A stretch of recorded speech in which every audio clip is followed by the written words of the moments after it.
So as promised, I want to start with some basics. First, what is AI?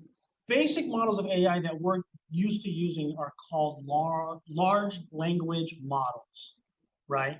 And so a large language model is your basic ChatGPT and other types of chat engines that are fed information, and then with that information, they scan it and analyze it for patterns. And so it is connecting patterns in information. And through those patterns and connections, it produces results based on what's being asked of it. All right. Why does AI matter for students today? One reason is it's changing the work environment. It is absolutely changing how we work. It's changing jobs, right? People have talked about it's going to take over some jobs in a lot of places, and that's already happening, right? For students, it's also changing learning, and it's changing teaching. Like on all of those levels, it is changing how we do the things that we were doing normally on the computer just a couple of years ago. It's completely changing those things. And when it comes to students, especially teaching, it's changing how instructors are giving information. And for students, it's changing how we're processing that information. Now, change is just change, right? Whether it's good or bad, that's up to interpretation. But it is definitely changing things. And so as it's changing, are we going to be prepared to meet that change, right? And be ready to address it and use it instead of just react, right? Because you get a lot of that reaction. Some of that reaction could be fear, but instead it could be opportunity, right? It's just on how you look at it. Institutional commitment to AI. I wanted to touch on this because the college has taken a position on AI, right? And the college's position is we are going to learn as much as we can about AI as it continues to change and grow. And we are going to utilize it wherever we can, right? We're going to utilize it in how the college functions. We're going to utilize it in how instructors instruct, and we're going to utilize it in how students learn. So here at Saddleback and a lot of colleges, we're definitely talking about using it, right? Which may be a change if you're coming out of high school, where a lot of high schools are talking about how do we stop it. Ethics and responsible use. This is an important part of AI use here on campus. And really, as you move away from school too in life, is how to make sure that we're using AI ethically and responsibly. And there are ways that you can do this. But for us at the college, the instructor's syllabus is going to set the policy, right? They are going to determine in their classroom what is an acceptable use and what's not an acceptable use for their classroom. The college has given the instructors a lot of leeway in what they can do in their classroom, right? Which is important. That's that integrity of the classroom, right? The academic freedom of the instructors to be able to teach how they want to teach, right? The cheating and dishonesty that is possible with these tools, right, is going to be very closely watched. I will tell you this. There are ways to detect if students are using this dishonesty and are trying to use it to cheat. So some ideas on when it's appropriate to use would be studying class materials, right? Prepping for tests, and then helping with the writing process by prepping for writing and proofreading your writing, but of course not in the actual writing. Let me go into a little bit more details on this.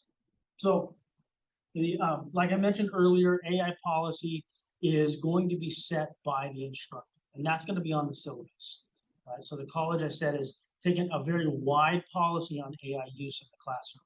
So that allows for creativity, not just on your part, but also on the instructor's part, right?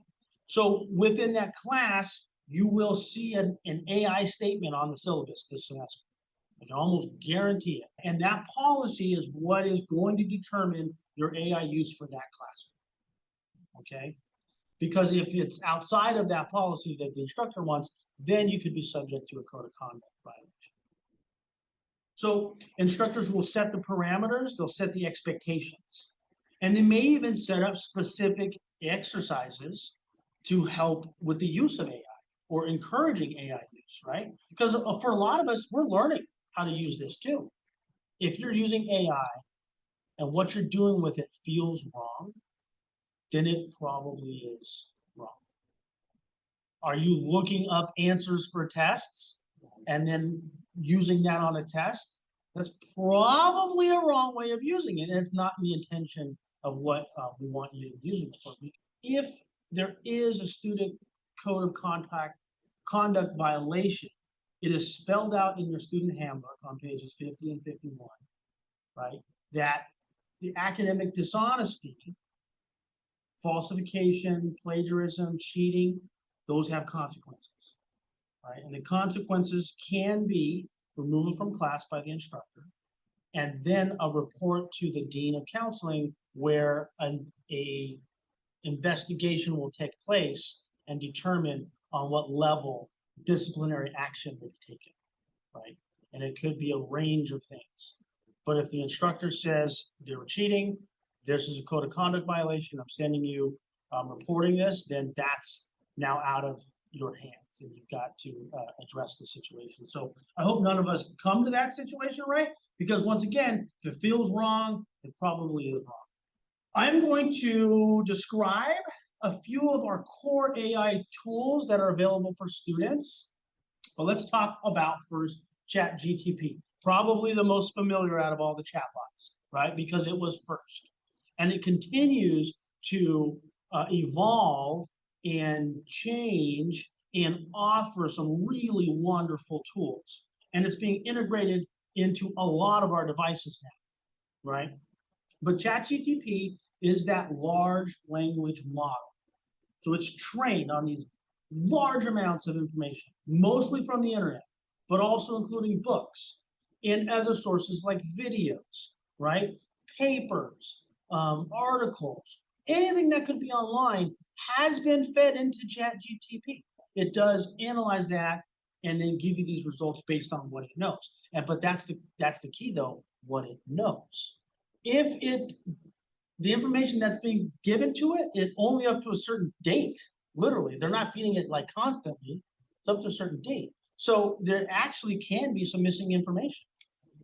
And if you've ever tried to use it, right, and it's come up with answers that you're like, I don't know if that's necessarily like the right answer, I'm going to verify that. You've discovered that AI just makes stuff up sometimes. Okay, so ChatGPT is free to use, right? But there is a paid version. And the paid version gives you access to more use and more features, right? The free version, though, is wonderful. And for most users, do not need to go beyond the free use. In fact, I used it just the other day. I was at Home Depot. Here's just a little story. I've got to patch my waterfall for my jacuzzi, a little water feature. It's got a crack in it. Okay. And I'm like, do I get cement? Do I get epoxy? Like, I don't know. So I asked ChatGPT. It produced a list of all of the tools that I need, all of the materials I need. It gave me step-by-step how to do the work.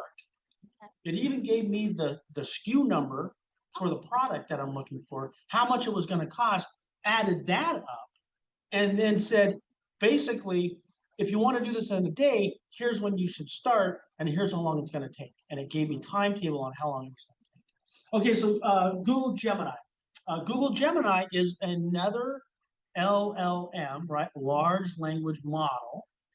So it's designed to understand multiple types of information that you give it a little bit better than ChatGPT. So you can give it information and it will process it and give you results back, right? So really handy if you've got a large amount of information that you need to understand Gemini will do a really good job of processing that and then give you ways to pull it out.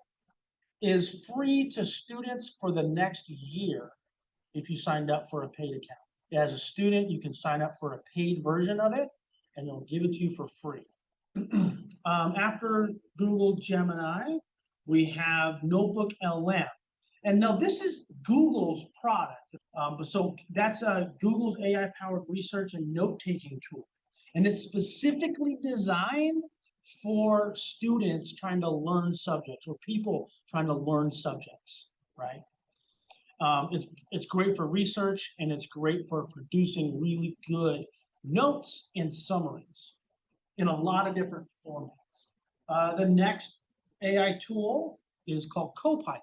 CoPilot is Microsoft's AI assistant, is built into the Microsoft ecosystem. What does that mean? Microsoft Word, Microsoft PowerPoint, Excel, Outlook, all those main products of Microsoft 365. CoPilot is actually designed to work within all of those applications, right? And not just give you a ChatGPT type interface, but use your documents to help you, right? So if you're using like your OneDrive, and you're writing all your papers and you're saving them in Microsoft Word and they're saved up in your OneDrive, Microsoft Copilot can take those papers that you've written, right, and give you responses that you ask it, right, and use those documents to help you with more things or more studying, right? Copilot is available to Saddleback students. They have included Copilot with your Saddleback student registration, right? And I'll show you how to get into your Copilot so you can use it. Next up is Quizlet, a wonderful digital learning platform that's been around for a few years now.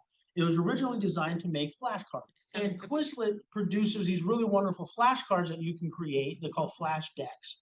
And you can build these decks with a lot of different subjects. But the great thing about Quizlet is these decks, they actually hold on to them, and you can determine if they're wanting to be private or public.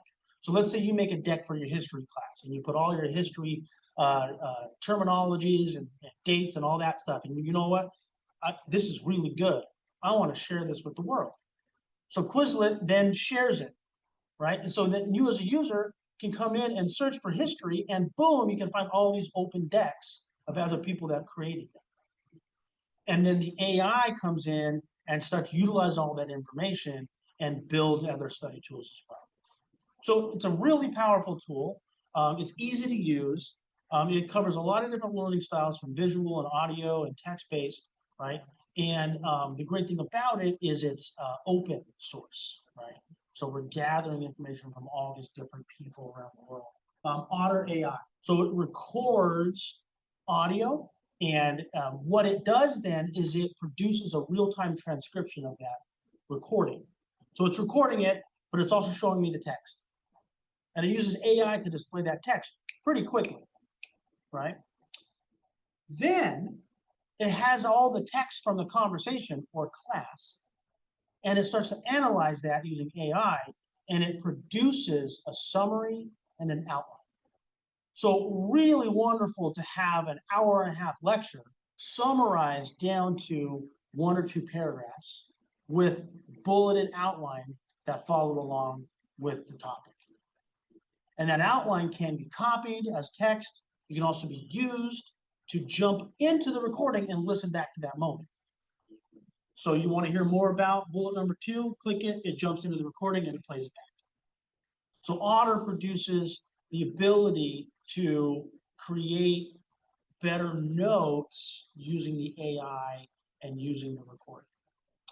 A note about recording. It is not okay to record somebody without their permission. You must inform somebody that you're recording in the state of California. So in a classroom setting, unless you have that instructor's permission to record, you cannot record. Okay. The exception to that is if you are a student with a disability services office and you have an approved accommodation to record, which is an accommodation for a lot of different disabilities. So if you are dealing with attention issues and memory issues, other types of issues that you may need to be able to take notes a different way, mobility issues, things like that, you may qualify for a recording accommodation or note-taking accommodations, which would give you the right to record. Now, you still have to inform the instructor, but the instructor can't say no. Genio is another recording app. So same rules apply. Genio is also an AI-powered note-taking platform, but that incorporates more visuals into your notes.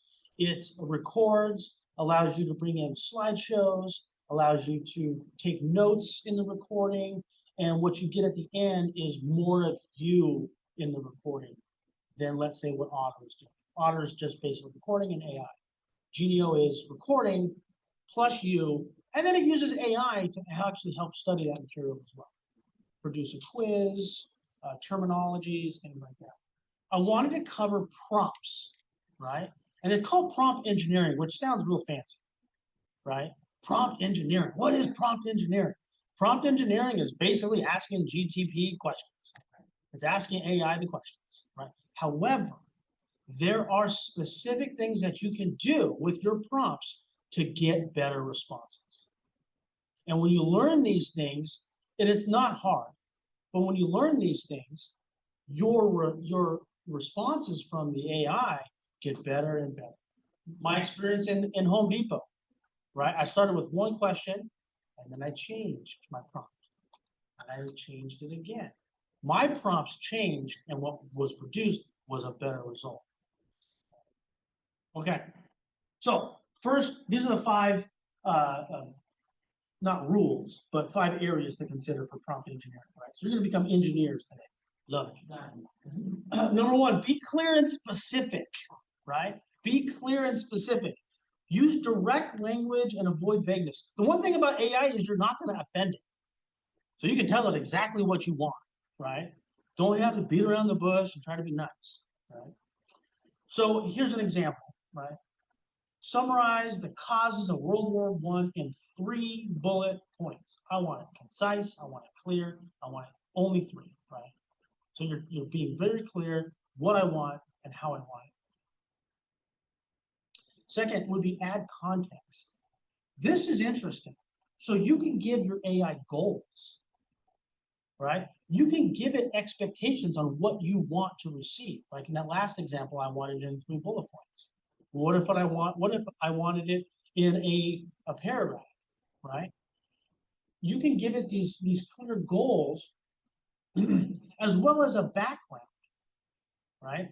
So what do I mean by background? You can tell AI, like this example here, the example says, explain photosynthesis for a 5th grade science class. So my expectation is I want the learning to be at a 5th grade level, right? And I want you to explain this topic, photosynthesis, right? But you can also tell it to say, you are a 5th grade science teacher. Please explain photosynthesis. And it would do the same thing, but now I'm giving it a role, which is interesting, right? So you can actually kind of give it a little bit of a personality with these roles and expectations. The third is structure. Structure is very nice to have because this is how the information can be displayed to you. So you can tell it, I want these 5 study tips in a numbered format. I like numbers, I don't like bullet points, right? Sounds like what's the difference, right? It can make a difference for you, right? So tell it, I want you to give me this information in a table. I would love to see this in a graphic, right? Set the tone or the role. Back to the role again, but really the tone. This is a great example, right? Act as a college tutor, right? So I'm giving it a role. Tell it, you're a college tutor. And suggest topics for me for my biology class. And then finally, refine it. Your response comes in, right? And it looks good, but maybe you can say, you know what? I want that a little bit shorter and more concise. Or, okay, great, you've given me the top reasons why I need to I need to do something, right? But now I want you to change that into a paragraph so I can email it to somebody. Or I wanted this in an email, can you make it a professional email form? And I'll give it a title and a subject and all that stuff. And then you can mess with the tones. Like, you know what? Make this a little bit, it sounds a little stiffy. Like, can you make it a little, can you give it a little bit of playful words in there? Maybe throw in some emojis, right? This is just my friend, right? Those are the different things that you can tell it to do as you're refining the response. Right? So at the end, it just creates more, not some more, but better responses. Let's jump into ChatGPT. And we're going to build some study materials. So specifically what we're going to do is we're going to build some study materials like flash drives, not flash drives, flashcards. Right? So ChatGPT, we're just going to ask it a real basic question, right? But let's use some of our prompt engineering thoughts, right? You are a college history professor. Please give me the top battles of the American Revolution.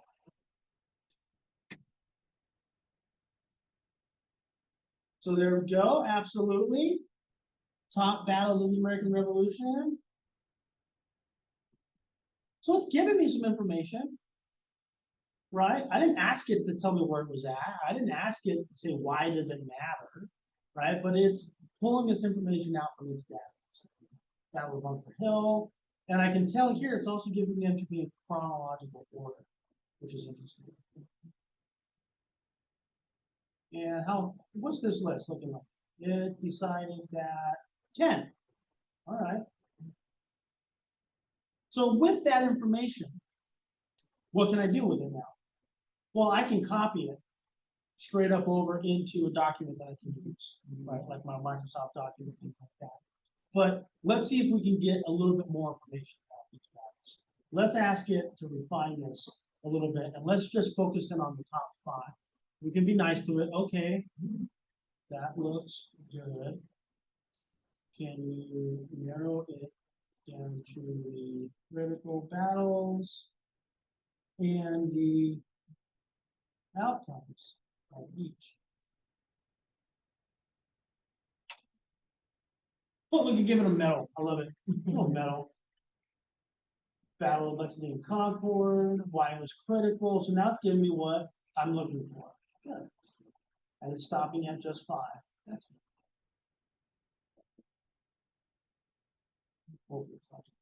Now it's giving me some suggestions. Would you like these in a visual table or part of a handout style summary for class? Because it knows I'm teaching. Right? Interesting, right? So you know what? Actually, we want to make flashcards for people, right? I would like to make flashcards for the kids. And you know.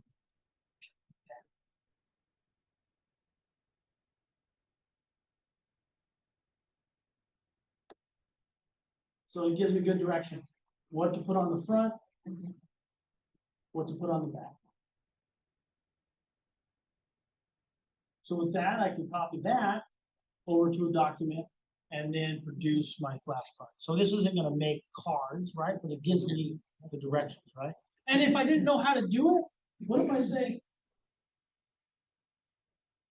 okay, I have never made them before. What supplies do we have to do?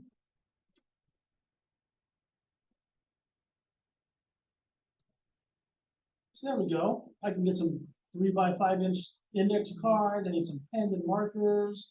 Tells me how to make them. Hey, look, it's offering Quizlet as an option. Just amazing what it can do for you just on a simple topic, right? Now with ChatGPT, you can get into some more complex topics besides just that, right? You can talk to it about the class that you're specifically in, topic that you're learning, right? What if you're learning microbiology and you're talking about cell migration? Notebook LM in Google Gemini. All right. So with Notebook LM, This is a tool that will allow you to input information on your own, right? And it will take that information in a lot of different ways, documents, video, audio, right? And it'll generate study materials for you in various formats as well. This is a wonderful tool if you've got a learning style that you need to take advantage of. So let's say your instructor is like, listen, I'm not going to lecture on this next chapter. You just have to read it and prepare for the test. But you are an auditory learner. You really need to hear it. Like you've enjoyed the lectures, but they just didn't have time for it. So now I have to just read and then prepare. I'm in trouble, right? Well, what if you could produce an audio version of the material? That's what Notebook LM can do. And I just went to the webpage, I just typed in Notebook LM, right? I found it just through an easy search, right? And we're going to create a new notebook just by clicking on Create New Notebook. Right? And it immediately asks you for sources. It wants the information. You can drag and drop PDFs, text files, markdown files, or even audio. Okay. You can now also include documents from your Google Drive or your Google Slides. So is your instructor giving you Google Slides that you can use? You can actually link websites and even YouTube videos. Okay, or just simply copy text over. So let's copy a file. There we go. I'm going to copy over chapter 3. Okay, so I brought in the chapter, and it's immediately started to read the chapter. And it tells me it's the cycle of the sun, moon, and the earth. I have one source in here, right? And it's already breaking down this chapter into a summary paragraph. Over here on the right-hand side are the different things that I can do with this chapter. Okay, so the first thing that I can do is I can produce an audio overview. So let's click into that. So it starts to generate an audio overview of this chapter. But while that's doing that, let me bring your attention over here to the summary here in the middle, because it is giving us a ChatGPT interface to this chapter. So what I can actually do is I can ask it questions about the chapter right away. I can say like, what are the phases of the moon? This chapter was on the moon. And then it starts to pull out information from the chapter, and it even references with these reference points where it pulled that information from. Causes of phases, cycles of phases, where the new moon is, waxing phases. This is giving me way more information than what I asked. Yeah. But it's basically finding any information about the moon that we can.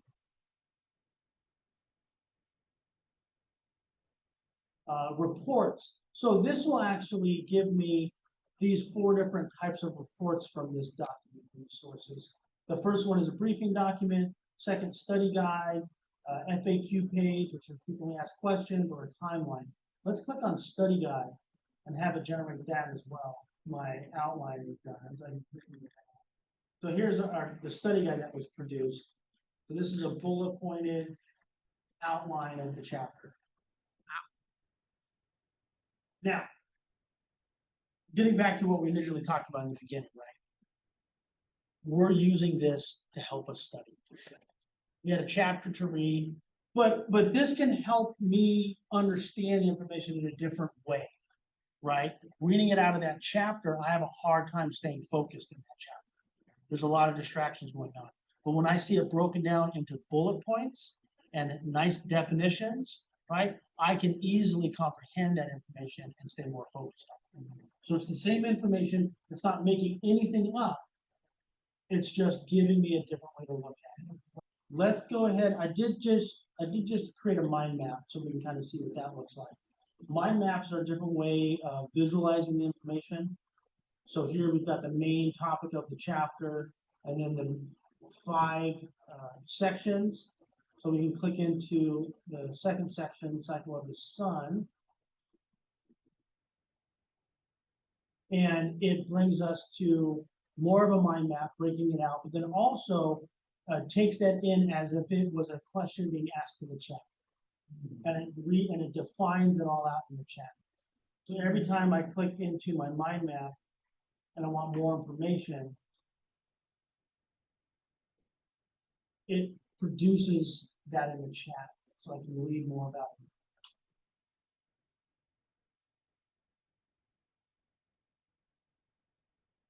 So the audio isn't an audio version of the book. It doesn't read the book. Okay. Right? What this has done is it's taken the information that I gave it about Apple accessibility features. And I gave it some information. I had a PowerPoint, I had their website, right? And it's now created a podcast that I can listen to. And it's between two people, and they're talking back and forth to each other on the topic. That's awesome. So turn it into a podcast. Okay, let's unpack this. Did you know that something like 1.3 billion people globally have some kind of significant disability? Wow, that's huge. Yeah, it's about 16% of the world's population, 1 in 6 of us. And here in the US, it's closer to 1 in 4 adults. So really, it touches almost everyone at some point. Exactly. Whether it's, temporary, permanent, even situational, so accessibility, it genuinely impacts all of our lives. Which brings us right to our topic today. Apple's commitment to accessibility. It's been there for a long time. And for them, it's really not an afterthought, something tacked on late in the game. Right. It's a core value. So it's created this podcast on the topic. Wow. And you can give it more resources to produce different results. Let's just check. Hey, did it finish? It finished. Okay, good. Yay. Okay, so let's hear the podcast on the cycles of the sun, moon, and the earth.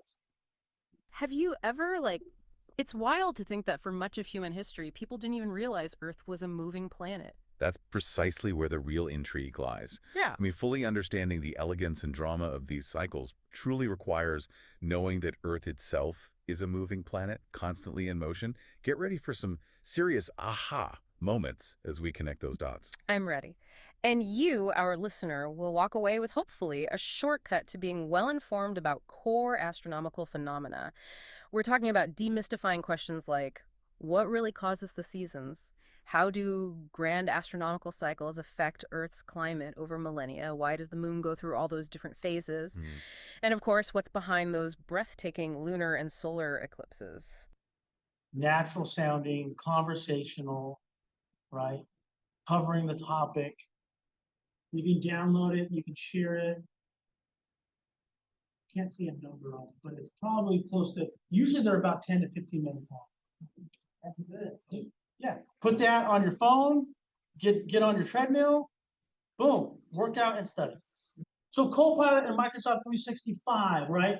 I mentioned this earlier. CoPilot is Microsoft's AI, and it's built into the ecosystem of Microsoft. It has access to your Microsoft documents, okay?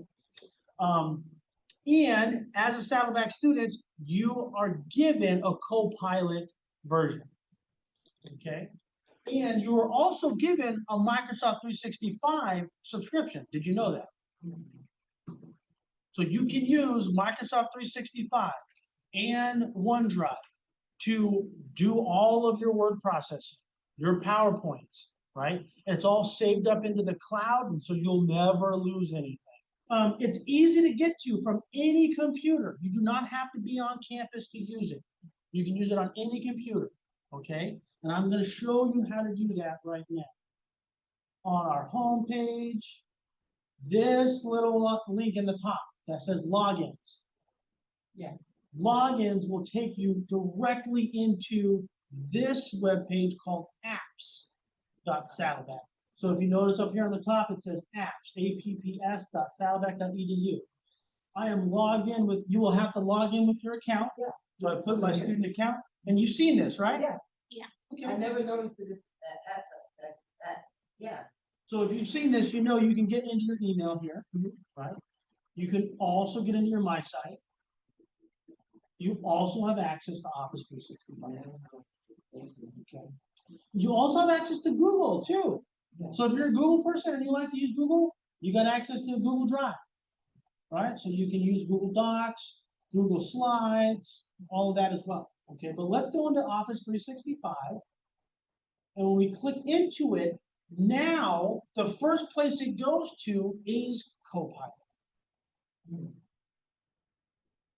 So we can notice CoPilot screen, knows who I am because I'm logged in, and this is CoPilot, this is a ChatGPT interface. Okay, so I can ask it questions just like I could ChatGPT. You can use it just like you would ChatGPT, but it's totally free. It's part of your account. To find the applications, on the left-hand side, there's an icon called Apps. We're going to click on Apps, and that shows me all of your Microsoft applications.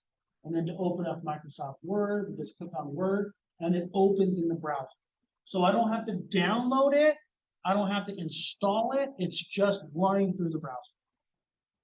Okay. It'll work on your Chromebook. It'll work on a Mac. It'll work on a Windows. It'll work on an iPad. It'll even probably work on your phone. You may have to download an app, but you can get access to Microsoft. So let's just create a blank document. And there we go. Word processing right now. Okay. Just go back to ChatGPT and copy it. Professor. Good idea, Francesca. Top Thank you. 5. Great minds think alike. Revolution. Boom. So there we go. We can see it's building the same type of a list.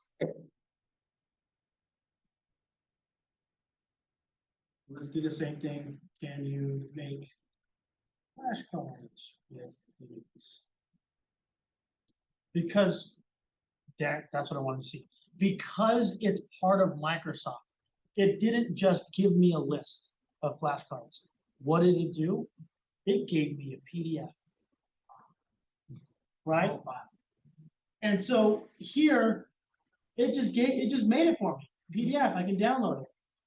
It's downloaded. Okay. So there is my document with flashcards. So it gives me the front and the back, so I can just print this out. Battle of Saratoga. Boom. This guy is a chatbot that is specifically designed to help you with your technology. So if you scan this QR code, and online folks, you can scan that as well, you'll be brought to the AI bot called AT-AT. And it'll ask you a few questions about yourself, how you use your computer, how you learn, how you like to learn, and then if there are anything that is causing any kind of barrier, like I have a hard time reading all of this textbook, or I have a hard time listening to a lecture. And then it will suggest to you different apps that you can use to help overcome that issue. Maybe it's a change on your device, changing a setting on your computer. Maybe it's using some kind of recording app, right? Maybe it's using some other type of application or device that could help you. But this is free to use and free to explore. Here on campus, there is a student technical support team. They are located in the LRC. You can find them in the LRC. At the student tech support team, they have Chromebooks to check out for students who are in need of a computer. They also have students there to help with any kind of tech issues that you may have, like connecting to the Wi-Fi, finding your emails, things like that. And then the CAT Lab, the Center for Assistive Technology here in Gateway 281. Thank you to everyone online too for joining in. I appreciate it. I hope you guys have a good start of the semester. All right. Good luck with all your classes. All right. Take care. Goodbye.